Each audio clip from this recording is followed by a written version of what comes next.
100天快乐。 Perasaan Cheng Yao sedih bercampur bahagia karena ternyata Qian masih setia menunggunya. Ia bahkan menunda penerbangannya hingga besok pagi karena Qian telah berjanji untuk merayakan hari jadi mereka berdua. Qian juga memberikan hadiah kalung yang sangat disukai oleh Cheng Yao dan langsung memakaikan kalung tersebut kepada Cheng Yao yang membuat hati kekasihnya tersebut menjadi senang dan berbunga-bunga. Suasana tersebut dimanfaatkan oleh Qian dengan memeluk dan mulai menciumi leher Cheng Yao. Cheng Yao pun terdiam dan mulai memejamkan matanya, tapi entah kenapa Cheng Yao tiba-tiba saja langsung kabur masuk ke kamarnya dengan alasan merasa gatal.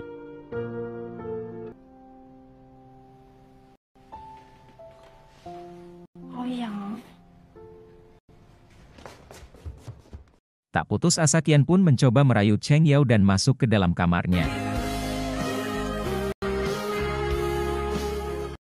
Pagi hari saat bangun Cheng Yao terkejut karena Qian sudah tidak ada lagi di sampingnya. Rupanya Qian bangun lebih awal guna mengejar penerbangan untuk melakukan perjalanan bisnis. Tak lupa Qian meninggalkan hadiah spesial berupa gambar duplikat dirinya untuk kekasihnya tersebut. Keesokan harinya saat di kantor Cheng Yao sedang melaporkan tugas yang telah ia kerjakan kepada Yiran, dan Yiran pun tampak puas dan memuji hasil kerja Cheng Yao, tapi kemudian seperti biasa Yiran kembali memberikan tugas kepada Cheng Yao berupa kasus kecil, yaitu kasus perceraian pasangan tua yang berbiaya cukup rendah. Namun sekali lagi Cheng Yao dengan senang hati tetap menerima tugas yang diberikan atasannya tersebut. Tak menunggu lama Cheng Yao pun langsung melaksanakan tugasnya. Ia menemui kliennya, seorang wanita tua yang sangat cerewet bernama Wu Ji.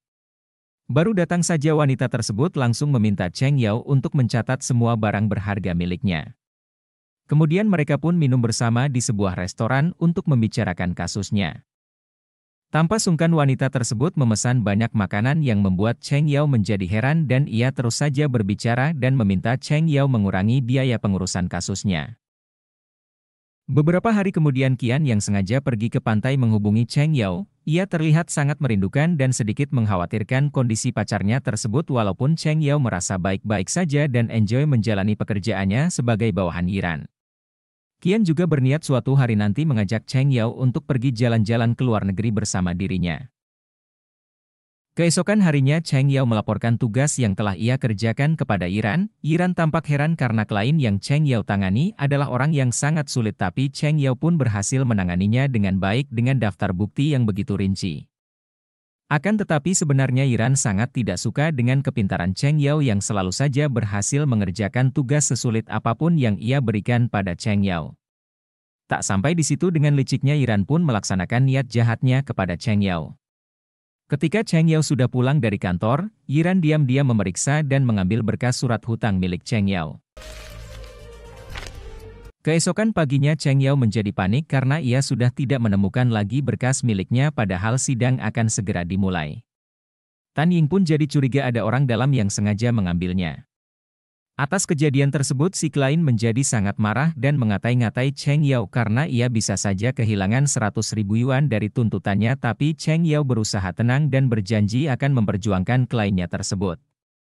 Untuk meyakinkan sang klien, Cheng Yao pun berani memberikan kompensasi dari uang pribadinya jika sang klien kalah di persidangan nantinya. Kemudian tibalah saatnya sidang dimulai. Cheng Yao pun dengan terus terang telah kehilangan dokumen asli perjanjian hutang milik kliennya. Tak ayal keributan pun terjadi di persidangan tersebut dan saling klaim antara kedua belah pihak.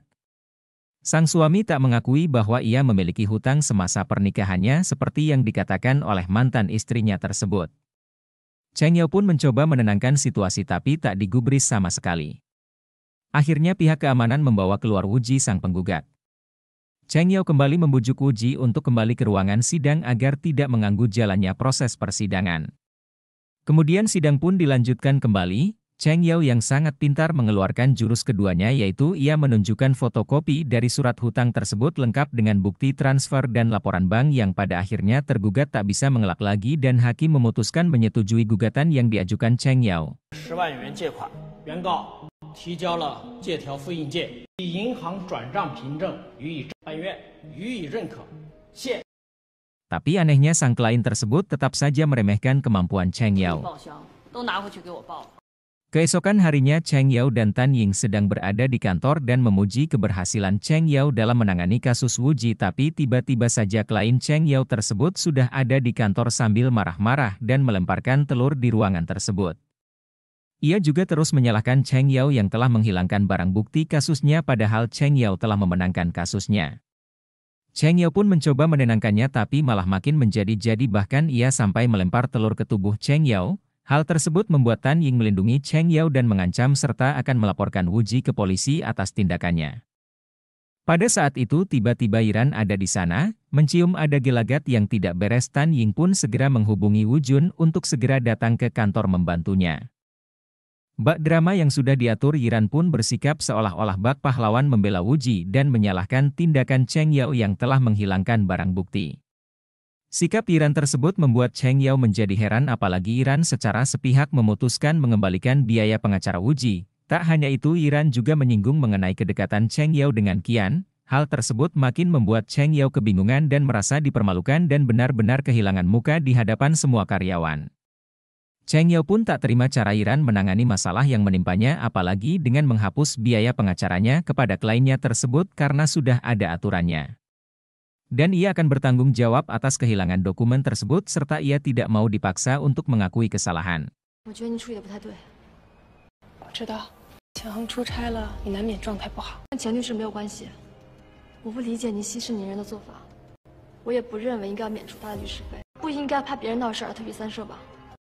Cheng Yao sampai menantang Yiran dan bersedia menyelidiki dokumen yang hilang tersebut.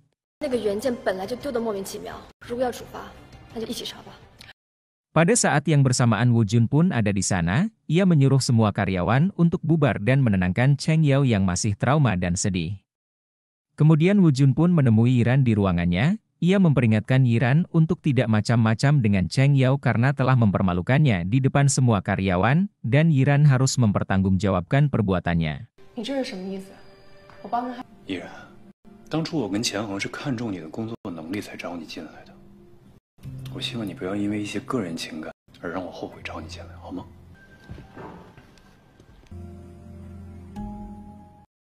Tak lama setelah itu Cheng Yao menemui Wu Jun. Wu Jun pun kaget karena tiba-tiba saja Cheng Yao ingin mengundurkan diri dari pekerjaannya. Wu Jun pun meminta Cheng Yao tidak terburu-buru mengambil keputusan untuk mengundurkan diri karena ia tahu bahwa dalam hal ini Cheng Yao telah difitnah dan Wu Jun berjanji mendukung Cheng Yao dalam menyelesaikan masalah yang telah terjadi, tapi sepertinya tekad Cheng Yao sudah bulat, ia tidak mau segala sesuatu tentang dirinya selalu dihubungkan dengan Qian. Wu Jun terus mendesak dan memberikan beberapa opsi kepada Cheng Yao untuk mempertimbangkan kembali keputusannya. 就是如果你非要辞职的话，可以给你写推荐信。我会好好考虑的。 Di malam hari Cheng Yao sudah mulai membuat surat pengunduran dirinya, tapi ia masih ragu untuk mengirimkannya karena teringat nasihat Wu Jun. Kemudian Cheng Yao menghubungi Qian, tapi Cheng Yao masih belum mau memberitahu Qian soal niat pengunduran dirinya, akan tetapi ia hanya ingin Qian menemaninya saat memasak mie. Qian yang lagi lelah tetap setia menemani pacarnya tersebut walaupun ia sampai tertidur. Saat itu di kantor Cheng Yao mulai bersiap mengemasi barang-barang miliknya, ia sudah bertekad untuk mengundurkan diri dari firma hukum Junheng karena suasananya sudah tidak kondusif lagi. Ia juga memutuskan untuk keluar dari grup obrolan teman sekantor. Tan Ying terlihat ikut sedih dengan kepergian sahabat baiknya itu, namun ia juga berharap agar mereka tetap terus menjaga silaturahmi yang selama ini telah mereka bina bersama. Dan Cheng Yao memohon kepada Tan Ying agar tidak memberitahukan dulu kepada Qian soal pengunduran dirinya. Keesokan harinya Qian sudah berada di kantor setelah beberapa hari melakukan perjalanan bisnis dan ia pun langsung kaget karena Cheng Yao sudah tidak ada lagi dan semua barang-barang yang ada di meja Cheng Yao juga sudah kosong. Qian pun memanggil Tan Ying ke ruangannya dan ia langsung paham bahwa Cheng Yao sudah mengundurkan diri. Malam harinya Cheng Yao pun tiba di rumah, ia pun kaget karena Qian juga sudah ada di sana dan Qian juga membawakan banyak hadiah untuk Cheng Yao. Qian menjelaskan bahwa ia sudah tahu Cheng Yao sudah mengundurkan diri dari pekerjaannya dan Qian juga tak mempermasalahkan hal tersebut karena Cheng Yao mungkin saja lelah dan perlu untuk istirahat sementara waktu. Saat di meja makan, Cheng Yao memberitahu Qian bahwa ketika menangani kasus di tim pengacara Yiran, ia kehilangan surat utang kliennya yang menyebabkan terjadinya keributan di kantor. Waktu itu Cheng Yao sengaja tidak memberitahu Qian karena takut akan mengganggu agenda perjalanan bisnisnya dan ia sekarang mengundurkan diri karena merasa bersalah. Qian terlihat sangat heran kenapa hal itu bisa terjadi padahal Cheng Yao selalu menyimpan semua berkas dengan aman di dalam laci mejanya. Penasaran dengan apa yang terjadi pada Cheng Yao, Qian pun meminta Wu Jun untuk menemuinya guna memperoleh kronologi kejadian yang sebenarnya. Di sana Wu Jun menjelaskan bahwa ia sekarang sedang menyelidiki dan butuh bukti apakah Yiran terlibat melakukan fitnah kepada Cheng Yao dan Qian pun kaget ternyata Yiran menyukainya sejak masih kuliah dulu tapi ia tidak menyadarinya. Awalnya Wu Jun merekrut Yiran dengan niat untuk menjodohkan Qian dengan Yiran dan ia tidak tahu ternyata Qian sudah lebih dulu menyukai Cheng Yao. Mendengar semua penjelasan Wu Jun, Qian pun menjadi sangat marah dan bertekad akan membalas semua fitnah yang dilakukan Yiran pada Cheng Yao, asistennya yang sekarang sudah menjadi kekasihnya tersebut.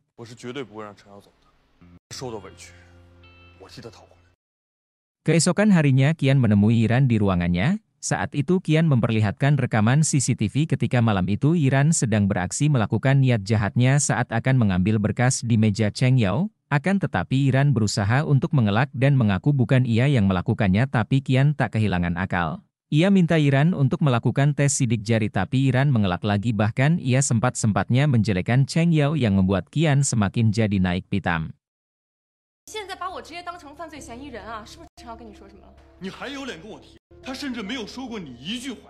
Akhirnya Yiran mengakui bahwa memang ialah yang melakukannya dengan alasan ia tak menyukai Cheng Yao yang telah merayu Qian dan Qian selalu membelanya. Atas perbuatannya tersebut Qian pun meminta Yiran untuk meminta maaf kepada Cheng Yao demi memulihkan nama baiknya, jika tidak maka ia akan melaporkan Yiran ke polisi. Mendengar hal tersebut membuat Yiran tak berkutik dan merasa ketakutan apalagi semua pembicaraan mereka sudah direkam oleh Qian.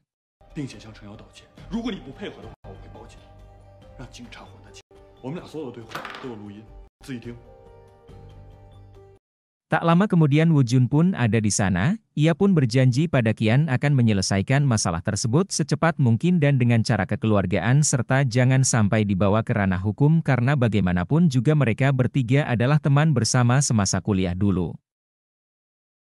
Malam itu Qian sedang bersama Cheng Yao. Qian berencana memindahkan kembali Cheng Yao ke timnya karena sekarang kebenaran sudah terungkap dan tidak akan ada lagi yang akan menfitnah Cheng Yao tapi Cheng Yao sudah tidak mau lagi dan ia akan fokus memikirkan untuk masa depannya. Qian pun meragukan kemana Cheng Yao akan pergi selain ke firma hukum Jung Heng. Mendengar perkataan Qian tersebut membuat Cheng Yao agak tersinggung karena Qian berarti meragukan kemampuannya. Tak ayal lagi Cheng Yao merasa tersinggung dan meninggalkan Qian lalu masuk ke dalam kamarnya. 知道我再怎么努力都追赶不上你，但是我也是个成年人，我有权利为自己做决定。 Tak lama setelah itu Cheng Yao mencoba menghubungi rekannya seorang pengacara yang bernama Cheng Xuan. Cheng Yao pun menanyakan soal pekerjaan yang pernah ditawarkan Cheng Xuan pada dirinya saat bertemu di persidangan kasus Wu Ji. Kemudian Wu Jun sedang berdua dengan Yiran, Wu Jun pun memperlihatkan foto mereka bertiga semasa kuliah dulu tapi Yiran malah tak ingin mengingat kenangan masa lalu itu lagi.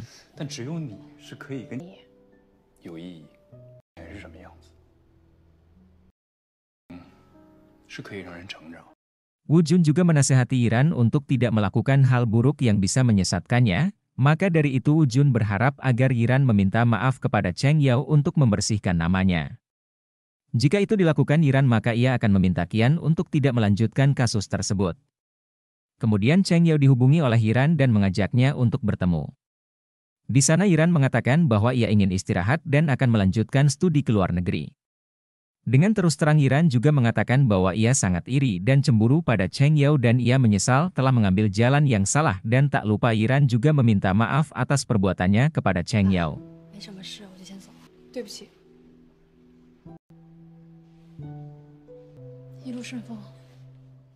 Kemudian Cheng Yao pulang ke rumah, di sana ia mendapati Qian yang tiba-tiba langsung minta maaf dan menyesali perkataannya kemarin kepada Cheng Yao dan ia berjanji tidak akan mengulanginya lagi. Kian pun langsung memeluk kekasihnya tersebut dan memohon agar ia tidak marah lagi padanya, tapi tiba-tiba saja durian yang dipegang Cheng Yao terjatuh dan mengenai kaki Kian. 对不起，别生气了好吗？ Kemudian Kian pun bertanya perihal awal pertemuan Cheng Yao dengan pengacara Cheng Xuan dan mengingatkan Cheng Yao untuk selalu berhati-hati, dan Kian juga menjelek-jelekan Cheng Xuan. Tapi tekad Cheng Yao sudah bulat, ia ingin bekerja di luar agar bisa lebih berkembang dan menjadi pengacara hebat seperti Kian nantinya. Karena tidak mau juga dilarang dan paham sifat keras Cheng Yao, akhirnya dengan berat hati Kian mengizinkan kekasihnya itu untuk bekerja di firma hukum Jin Cheng. Keesokan paginya Cheng Yao ditemani Kian berangkat ke tempat pekerjaannya yang baru. Seakan tak ingin dipisahkan, Kian terus saja menggenggam erat tangan kekasihnya tersebut walaupun Cheng Yao merasa agak sedikit risih dan malu. Cheng Xuan pun memperkenalkan Cheng Yao sebagai karyawan baru di kantor firma hukum Jin Cheng, dan Cheng Yao juga menerima hadiah seikat bunga dari Booking sebagai ucapan selamat datang di kantor tersebut, dan Cheng Yao mengucapkan terima kasih dan akan melakukan yang terbaik di dalam pekerjaannya. Saat jam makan siang, rekan kerja Cheng Yao sangat kepo atas kepindahan Cheng Yao dari kantor firma hukum Jun Heng, apalagi karena Kian terkenal keras kepada asisten wanitanya, tapi Cheng Yao tetap memuji sikap Kian kepada semua bawahannya. Mereka semua juga terlihat bersemangat dengan bergabungnya Cheng Yao di firma hukum mereka, tapi tak disangka tiba-tiba Kian sudah ada di sana. Ia mengajak Cheng Yao untuk menangani beberapa kasus, padahal Cheng Yao sudah mengundurkan diri dari firma hukum Jun Heng. Tanpa sungkan Kian malah juga duduk dan bergabung dengan mereka semua yang membuat suasana semakin tegang. Kian terus saja merayu Cheng Yao untuk kembali ke firma hukum Jun Heng, bahkan ia menawarkan 2 kali lipat insentif. Hal tersebut tentu saja membuat Cheng Xuan tidak terima karena ia baru saja telah mengontrak Cheng Yao. Setelah berdebat, akhirnya Kian mengatakan bahwa Cheng Yao adalah pacarnya. Hal itu tentu saja membuat Cheng Yao menjadi sangat malu, dan akhirnya Cheng Yao membawa Kian untuk berbicara di luar. Ternyata Kian cemburu karena Cheng Xuan memposting di media sosial saat Booking memberikan Cheng Yao seikat bunga. Kian mengaku sejujurnya bahwa ia selalu memikirkan Cheng Yao, yang membuat Cheng Yao menjadi luluh dan memeluk erat Kian dan meyakinkan Kian bahwa ia dan Booking hanyalah rekan kerja biasa dari alumni kampus yang sama dulunya. Saat itu Cheng Yao sedang berada di kantor. Merasa tak enak hati, akhirnya Cheng Yao mengatakan bahwa ia memang pacarnya Kian dan berharap semua rekan-rekannya memperlakukannya dengan normal seperti biasa, dan Cheng Yao akan berusaha bekerja sama dengan baik bersama mereka semua. Sebahagian rekan Cheng Yao pun minta maaf karena sebelumnya sudah berpikiran negatif kepada Kian. Kemudian Kian sedang menunggu Cheng Yao di rumah. Tak lama setelah itu Cheng Yao pun tiba di rumah. Cheng Yao menceritakan bahwa ia mulai betah bekerja di firma hukum Jin Cheng yang membuat Kian menjadi sangat cemburu. Kemudian Cheng Yao mulai menjalani hari-harinya dengan menangani beberapa kasus di firma hukum Jin Cheng. Booking juga mulai terlihat agak nyaman bersama Cheng Yao karena Cheng Yao terus menyemangatinya dan tidak usah menghiraukan Kian yang terus saja mengganggunya. Cheng Xuan pun sangat senang dengan kinerja dan kebersamaan mereka berdua yang tentu akan berdampak baik kepada firma hukum mereka. Kemudian Kian menerima pesan dari Tan Ying bahwa firma hukum Jin Cheng akan mengadakan jamuan makan siang di lantai bawah dan akan memadukan Booking dengan Cheng Yao. Mendengar kabar tersebut membuat Kian terlihat sedikit panik dan gelisah. Kemudian Cheng Xuan, Booking, Cheng Yao dan 2 rekan wanitanya sudah terlihat bersama untuk makan siang dan mereka membicarakan rencana pemotretan Booking dengan Cheng Yao untuk sampul majalah firma hukum Jin Cheng. Kian yang mendengar pembicaraan mereka menjadi panas dan sakit hati, akan tetapi Cheng Yao dengan halus menolak tawaran pemotretan tersebut karena ia ingin fokus pada pekerjaannya menangani kasus, tapi Cheng Xuan terus mendesak Cheng Yao dan mengatakan tujuannya hanya untuk mempromosikan firma hukum mereka dan itu tidak akan mengganggu hubungan Cheng Yao dan Kian. Pada scene yang berbeda, ibu Kian mendatangi kantor baru tempat Cheng Yao bekerja sambil marah-marah. Ia bermaksud ingin bertemu pimpinan dan berniat ingin membeli firma hukum Jin Cheng karena tidak satu orang pun yang boleh mengganggu hubungan anaknya dengan Cheng Yao. Tak lama setelah itu Cheng Yao pun ada di sana. Ibu Kian pun heran dan bertanya kenapa Cheng Yao keluar dari pekerjaannya, dan Cheng Yao dengan tenang menjawab bahwa jarak membuat hati mereka semakin dekat. Mendengar jawaban Cheng Yao membuat ibu Kian menjadi senang. Ia juga membawakan sup spesial untuk Cheng Yao yang bermanfaat agar kelak Cheng Yao cepat hamil padahal Cheng Yao belum berniat untuk menikah. 要怀上就很快怀，我再给你炖啊。没事儿。阿姨，其实我们还没有结婚的打。你说什么？ Lalu ibu Cheng Yao pun pulang ke rumah dan ia sangat kecewa sekali dengan perkataan Cheng Yao yang tak berniat untuk menikah. Qian pun menjelaskan bahwa mereka memang saling suka tapi tidak harus membuktikannya dengan pernikahan karena Qian berpikiran akan ada banyak konflik kepentingan setelah menikah serta membayangkan hal-hal buruk yang akan terjadi nantinya. Hal tersebut tentu saja membuat ibu Qian menjadi sangat kecewa apalagi Qian masih belum membicarakan hal tersebut pada Cheng Yao yang membuat ibu Qian semakin tambah kecewa dan berniat ingin pingsan. 老田，你死人了没有点反应？ Saat malam hari Cheng Yao pun pulang ke rumah dan mendapati Qian yang sudah menyambutnya, bahkan Qian juga memberi kejutan dan ingin memanjakan pacarnya tersebut. Hal itu Qian lakukan karena Cheng Yao yang terlalu sibuk bekerja dan hampir melupakan dirinya. Qian juga mengingatkan Cheng Yao untuk tidak terlalu memaksakan diri dalam bekerja tapi Cheng Yao tetap bersikeras, bahkan ia tertarik untuk mengikuti kursus dana properti yang diusulkan Booking karena itu akan sangat bermanfaat untuk karirnya di masa depan tapi Qian sedikit keberatan, akan tetapi Cheng Yao tetap pada keputusannya. Ia ingin menjadi wanita yang mandiri tanpa bantuan Qian tetapi entah kenapa Qian kembali mengalihkan pembicaraan yang membuat Cheng Yao kembali ngambek. 我不想当你的附属品，我想成为我自己。这样，我明天有个校友会，你跟我一起。我说的话你听得明白吗？当然了。校友会我就不去了，早点休息吧。 Keesokan harinya saat mau pulang kerja Cheng Yao dihubungi oleh Qian. Qian kembali memohon agar Cheng Yao bersedia menemaninya untuk ikut menghadiri acara yang cukup penting tersebut yaitu Asosiasi Reuni Hukum. Karena demi kebaikannya juga akhirnya Cheng Yao bersedia mengikuti ajakan pacarnya tersebut. Setibanya di sana Cheng Yao terlihat kagum karena acara tersebut dihadiri oleh banyak pengacara terkenal. Saat itu Cheng Yao tiba-tiba ingin ke toilet untuk memperbaiki lipstiknya yang terlalu tebal sebab ia tak ingin membuat Qian menjadi malu di acara yang sangat penting itu. Sekembali dari toilet Cheng Yao tak sengaja melihat Iran yang mencoba mendekati Qian dan meminta maaf atas perbuatannya kepada Cheng Yao. Kemudian Qian memperkenalkan Cheng Yao kepada rekan-rekannya tapi saat ditanya kapan akan menikah dengan entengnya Qian menjawab bahwa pernikahan hanya melindungi harta benda bukan hubungan karena ia dan pacarnya mempunyai pemikiran yang sama. Mendengar hal tersebut tentu saja membuat Cheng Yao terkejut dan langsung meninggalkan tempat acara tersebut. Cheng Yao merasa kesal karena Qian tidak pernah mempertimbangkan untuk membahas segala sesuatu dengan dirinya termasuk soal pernikahan, akan tetapi Qian beralasan bahwa ia mendengar Cheng Yao yang mengatakan tidak mau menikah dan hanya fokus pada karirnya. Tetapi maksud Cheng Yao adalah bahwa Qian selalu membuat keputusan untuk dirinya dalam karir maupun pandangannya soal pernikahan bahwa apa yang Qian putuskan serta pikirkan adalah selalu benar dan tidak pernah membahasnya dengan Cheng Yao. Qian pun beralasan bahwa ia hanya ingin menjaga dan melindungi Cheng Yao untuk menghindari kesalahan tapi yang dibutuhkan Cheng Yao sebenarnya hanyalah pengertian dan rasa hormat bukan perhatian seperti yang Qian lakukan selama ini pada dirinya. Cheng Yao pun tampak kecewa dan langsung pergi meninggalkan Qian. Dengan rasa bersalah Qian pun menyusul Cheng Yao yang sudah sampai di rumah.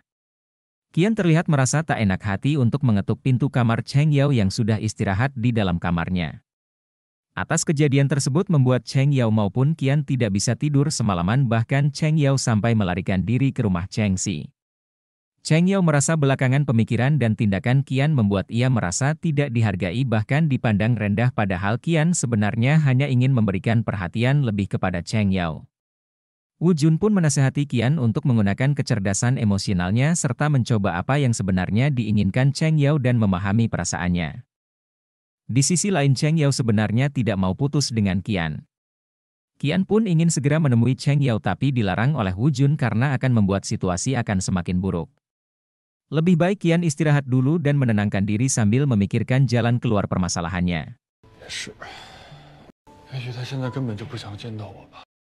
Saat itu Cheng Yao dan Cheng Xuan sedang membicarakan sebuah kasus sengketa harta warisan yang akan mereka tangani. Cheng Yao sudah ditunjuk sebagai pengacaranya akan tetapi pengacara lawan adalah pacar Cheng Yao sendiri yaitu Qian. Hal tersebut membuat Cheng Yao sedikit terkejut. Beberapa waktu kemudian klien Cheng Yao yang bernama Chen Lin mendatangi Cheng Yao di kantornya. Cheng Yao pun memastikan bahwa Chen Lin memilihnya sebagai pengacaranya bukan karena faktor Qian sebagai pacarnya tapi karena faktor kemampuan dan profesionalisme yang ia miliki. Chen Lin pun setuju karena ia melihat Cheng Yao sebagai pengacara yang serius dan teliti, lembut serta kuat yang jarang dimiliki oleh pengacara lain. 努力，这是在其他律师事里合作。 Saat itu Qian menemui Cheng Yao, ia meminta agar Cheng Yao tidak menangani kasus Chen Lin karena akan merusak rencana kerjanya akan tetapi sepertinya tekad Cheng Yao sudah bulat. Ia tidak akan mundur sedikit pun karena selama ini Qian selalu menganggapnya sebagai pengacara yang belum matang serta Qian juga kurang menghormati dirinya. 跟你说的尊重，你根本没有听进去。 Saat itu Cheng Yao mendapatkan kabar bahwa Chen Lin mencoba melakukan bundir. Cheng Yao pun menyusulnya ke rumah sakit. Di sana Cheng Yao kembali meyakinkan kliennya tersebut bahwa ia akan berusaha membantunya untuk mendapatkan keadilan. Chen Lin terlihat masih mengenang dan menyesali kematian Kai suaminya beserta anaknya saat kecelakaan terjadi yang membuat Cheng Yao menjadi terhanyut dan iba. Chen Lin juga mengatakan Kai adalah perusahaan yang ia rintis dan bangun bersama mendiang suaminya, dan ia tidak mau memberikannya kepada mertuanya karena mertuanya tersebut tidak mempunyai ilmu manajemen bisnis apalagi banyak pihak yang ingin memanfaatkan situasi tersebut. Mendengar cerita Chen Lin tersebut membuat Cheng Yao terhanyut dan bertekad ingin membantunya. Saat pulang dari rumah sakit Cheng Yao terus teringat akan kata-kata Chen Lin. Ia pun terus mencari informasi dan fakta dengan menemui beberapa orang saksi mata saat peristiwa kecelakaan terjadi. Sementara itu, Cheng Xi sudah mulai bekerja di kantor firma hukum Junheng dan Wu Jun memperlihatkan ruangan kerja baru yang ia dekorasi sendiri untuk pacarnya tersebut.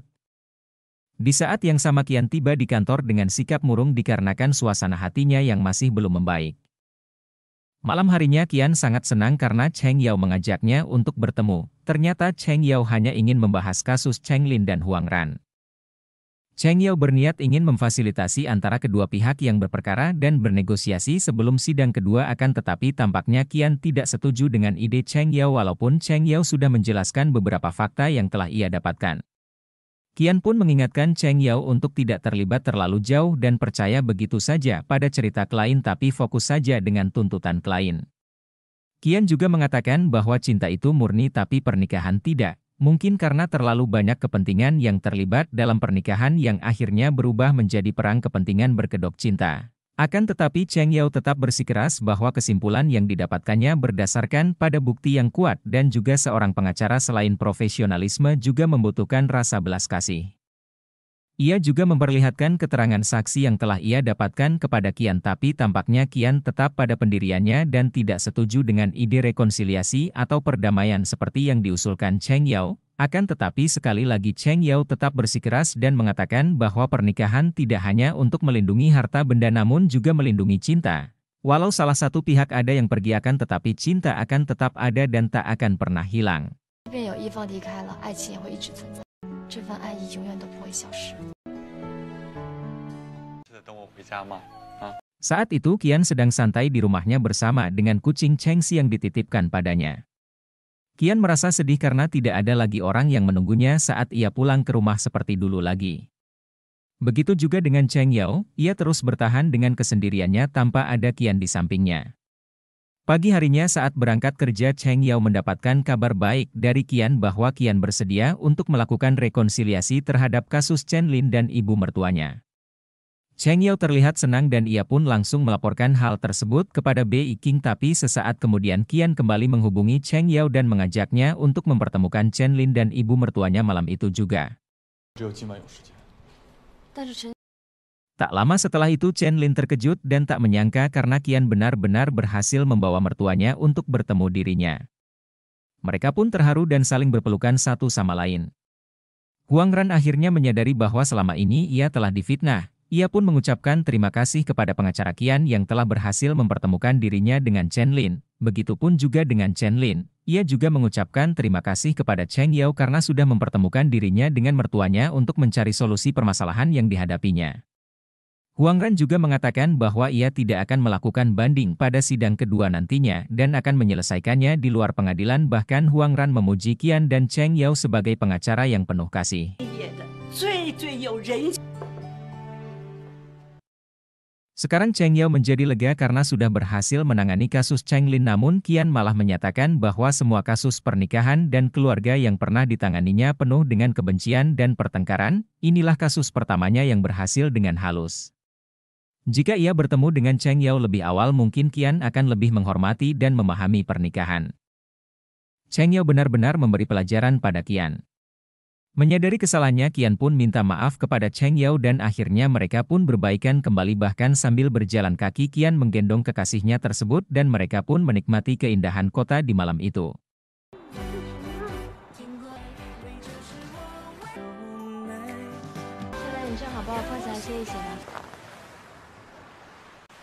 Kemudian tiba-tiba Qian mengajak Cheng Yao untuk menikah dengan dirinya. Dulu memang ia berpikiran bahwa pernikahan hanya membawa ketidakbahagiaan pada hubungan emosional, tapi semenjak bertemu dengan Cheng Yao, Qian menyadari bahwa pemikiran itu tidak benar. Qian akhirnya minta maaf dan dengan tulus menyatakan bahwa ia tidak ingin kehilangan Cheng Yao dan ingin punya masa depan bersama asistennya tersebut. Qian juga menyadari kesalahannya yang terlalu melindungi dan menghalangi pilihan dan tak memperhatikan keinginan Cheng Yao untuk mandiri. 想离你更近，但是也不自觉地对你过分吧，甚至阻碍和干涉了你的独立选择。 Keesokan harinya saat tiba di kantor, Qian disambut gembira oleh Wu Jun dan semua karyawan karena firma hukum Junheng dan Jin Cheng dapat pujian dalam penanganan kasus Chen Lin dan Huang Ran dan berharap akan dapat memenangkan Golden Scale Award. Kemudian Qian mengajak Cheng Yao makan malam untuk merayakan pujian dari asosiasi hukum, tapi Cheng Yao menolaknya karena rekan-rekannya termasuk Bei Qing sudah membuat rencana pergi ke restoran Sichuan untuk merayakannya.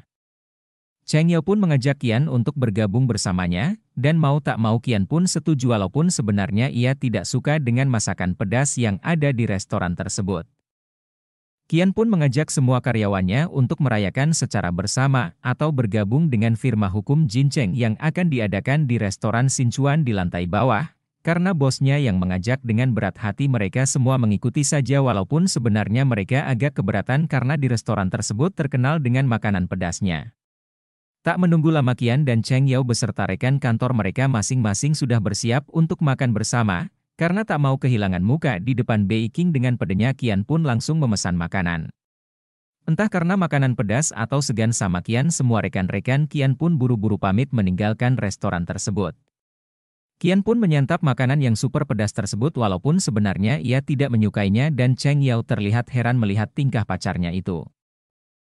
Pada scene selanjutnya, Qian mendatangi rumah Cheng Yao sambil membawa kucing milik Cheng Si yang dititipkan padanya. Kucing tersebut tak sengaja memakan coklat dan telah dibawa berobat ke dokter. Cheng Yao terlihat sangat khawatir dengan kondisi sang kucing dan juga membantu mengobati tangan Qian yang terkena goresan kucing milik Cheng Si tersebut. Suasana tersebut membuat Qian terus saja memandangi wajah cantik Cheng Yao. Kemudian Qian ingin menginap di rumah Cheng Yao tapi Cheng Yao melarangnya. Qian pun tak kehilangan akal, ia pun pura-pura sakit dan ingin istirahat sebentar di rumah Cheng Yao, akan tetapi ternyata Qian benar-benar demam dan badannya terasa panas. Akhirnya mau tidak mau Cheng Yao mengizinkan Qian untuk istirahat di rumahnya. Cheng Yao dengan setia juga memberikan perhatian serta obat untuk Qian dan minta Qian untuk berobat ke rumah sakit karena badannya semakin panas, tapi Qian tidak mau karena ia merasa damai berada di sisi Cheng Yao. Dan Qian juga memasakkan bubur untuk pacar sekaligus bosnya tersebut. Tak lama Qian pun merasa lebih baik dan ia terus memperhatikan Cheng Yao yang lagi memasak bubur. Saat makan bubur buatan Cheng Yao, tiba-tiba Qian memegang tangan Cheng Yao dan langsung memeluknya dan tanpa ragu mengatakan bahwa ia ingin menikah dengan Cheng Yao. 我想结婚了。没有意识到一个承诺对于情感来说意味着什么。 Keesokan harinya saat berada di kantor, Cheng Yao mendapatkan pujian dari rekan-rekannya karena kerja kerasnya telah membuat firma hukum Jin Cheng mendapat penghargaan, namun tak disangka tiba-tiba Qian pun ada di sana. Ternyata Qian datang untuk membawakan minuman susu untuk semua karyawan di kantor tersebut. Karena Cheng Yao sudah bekerja keras, Cheng Xuan pun memberikan waktu istirahat kepada Cheng Yao dan tanpa menunggu lama Qian pun langsung segera mengemasi barang-barang Cheng Yao dan langsung membawa kekasihnya itu pergi dari sana.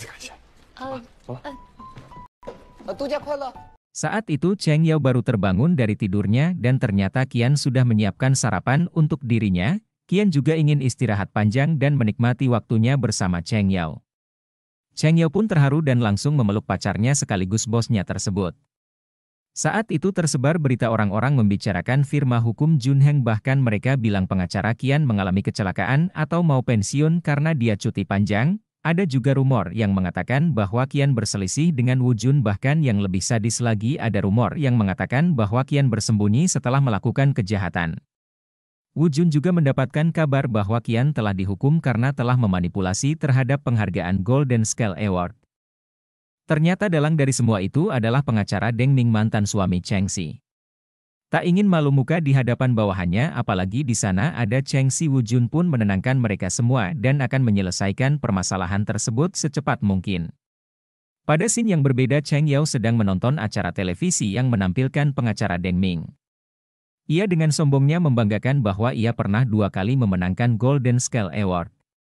Kemudian Qian pun ada di sana sambil membawakan makanan untuk Cheng Yao. Cheng Yao sangat kesal karena pengacara Deng Ming telah memfitnah Qian, tapi Qian hanya menanggapinya dengan santai. Lagi pula Deng Ming tidak ada bukti sama sekali, namun Cheng Yao tetap akan melakukan protes kepada mereka. Kemudian Cheng Yao meminta Qian untuk bisa juga tampil di acara TV guna menyampaikan beberapa hal berkaitan dengan hukum kepada pemirsa, tapi Qian langsung menolaknya karena sekarang ia hanya fokus bekerja demi uang dan Cheng Yao. Hal tersebut tentu saja membuat Cheng Yao kecewa, tapi ia bertekad tidak akan membiarkan Deng Ming memutarbalikkan kebenaran. Keesokan harinya Cheng Yao mendatangi kantor stasiun televisi. Ternyata Wu Jun juga sudah ada di sana. Ternyata mereka berdua datang ke sana ingin ikut mengisi acara di televisi, yaitu debat kasus hukum berhadapan dengan pengacara Deng Ming, tapi tak diizinkan oleh sang sutradara Li karena mereka berdua masih belum berpengalaman. Ia malah mengharapkan pengacara Qian yang datang untuk mengisi acara tersebut.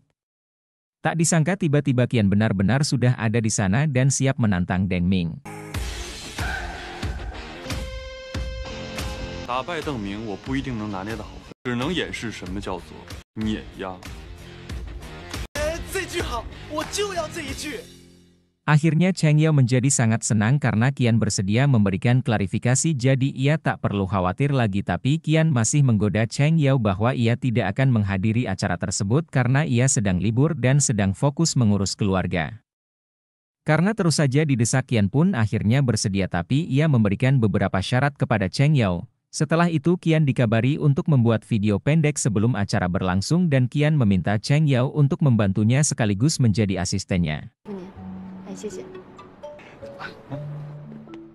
Pada scene selanjutnya tibalah saatnya Qian berhias untuk persiapan membuat video pendek. Sebagai asisten tak ketinggalan, Cheng Yao pun ikut membantu pacarnya tersebut agar bisa tampil lebih menarik dan percaya diri, tapi Qian menolaknya karena ia merasa riasannya sudah sempurna.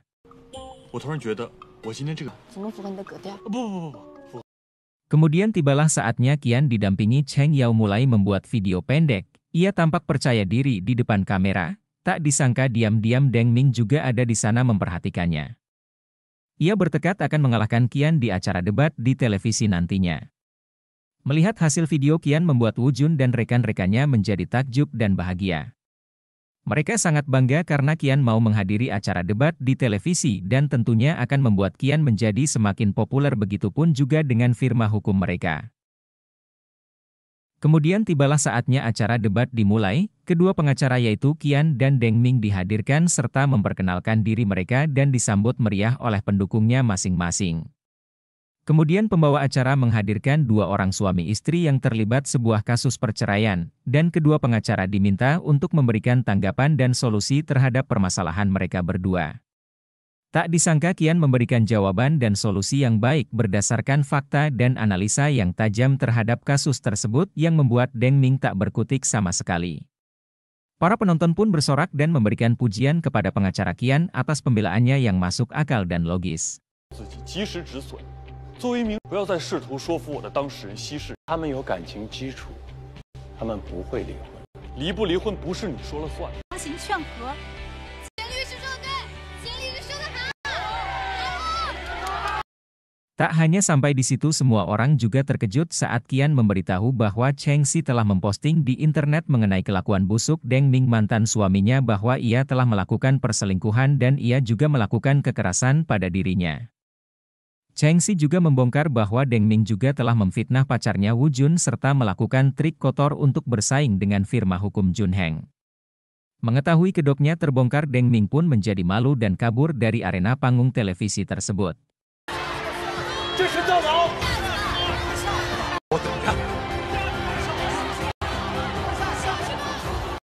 Seusai acara tersebut, Qian pun diserbu para awak media. Mereka menanyakan alasan kenapa Qian bersedia hadir di acara tersebut dan mengungkap sifat asli pengacara Deng Ming di muka umum.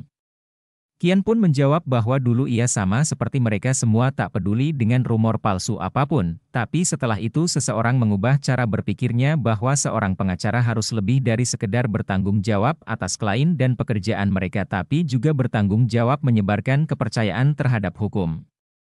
Para awak media pun penasaran bahwa orang yang telah mengubah pemikiran Qian adalah orang yang paling penting dalam hidup Qian.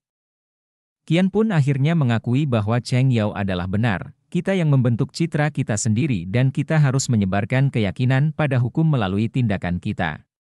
Qian juga ingin memperbaiki kesalahpahaman masyarakat terhadap hukum dan pengacara. 我们的形象是我们自己营造的，法律的信仰也应该由我们一言。我尊重我的职业，尊重法律，也信仰。我想要改变大家对法律和律师职业，所以我必须有所行动。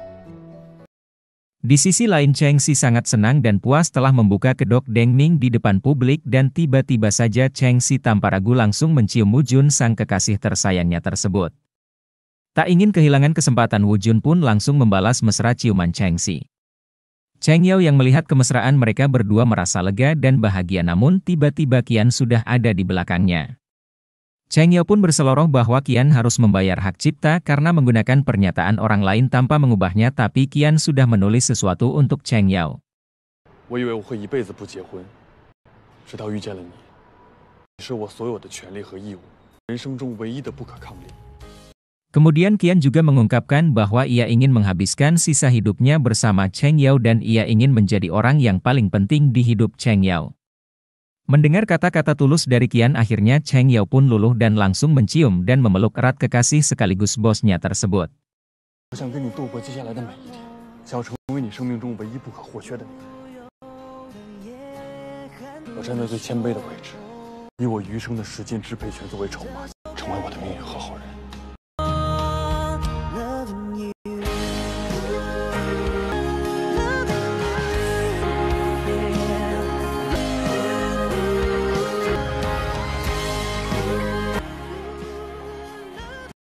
Beberapa tahun kemudian ada seorang anak yang sedang mendapatkan bulian dari teman-temannya. Beruntung Qian ada di sana dan kedatangannya membuat anak-anak itu mengetahui hukuman atas apa yang mereka lakukan. Bahkan tak disangka anak yang mendapat bulian itu juga mengetahui dan hafal pasal-pasal yang Qian katakan. Ternyata anak tersebut adalah keponakan Qian dan Cheng Yao, dan di hari itu para anak-anak sedang melakukan drama hukum pidana. Lalu mereka pun pulang bersama. Selama di perjalanan mereka terus saling mengobrol bersama. Setelah beberapa waktu tiba-tiba saja Cheng Yao mengajak Qian ke sebuah acara pernikahan. Ternyata saat itu Cheng Yao melamar Qian di depan semua orang dan mereka pun melangsungkan pernikahan dengan penuh kebahagiaan.